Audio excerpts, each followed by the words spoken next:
Today we are looking at a set of 2 Halloween ghosts. One of them is behind me right here. In this video, I'm going to show you what comes in the package, give you tips and tricks on how to put these together so that they look like the one behind me, and give you my honest opinion. The seller did send this to us in exchange for a video. However, all of the views and opinions in this video are my own. Even the box on these is adorable. I love this. In the package, you are going to have the instructions, which are missing some steps, so I'll show you what those are. There's the balloons, the poles, these are telescopic. There's 2 witch hats, which is super cute and super cool.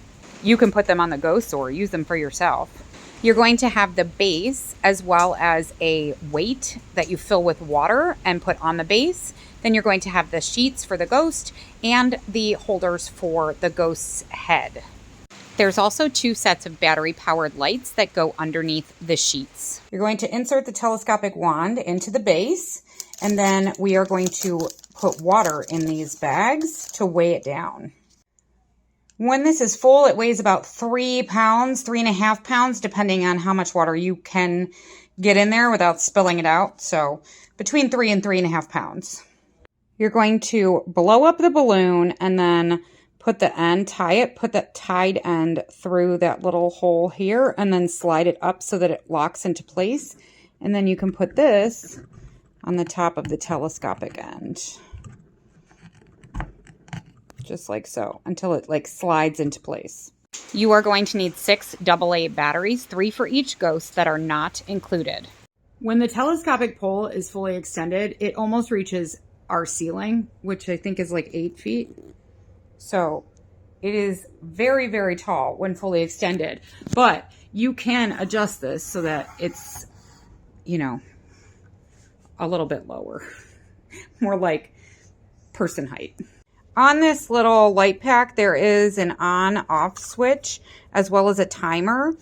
You're going to wrap the lights around the balloon. Now, in order to get these to stay, what I did was I brought one side down and around, and I pushed it through this hole here and out the other hole, and then I wrapped it and kind of tied it together underneath this little lip.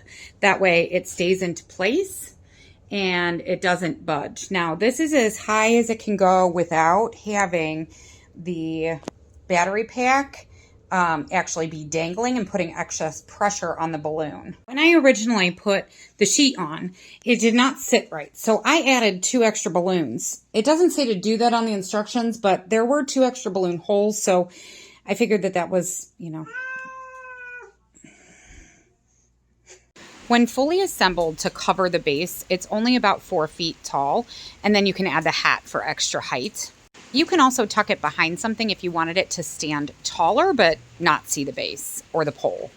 If you do that, you need to find a way to secure the battery pack for the lights because the battery pack is quite heavy and it would put excess pressure on the balloon. You don't want the balloon to pop.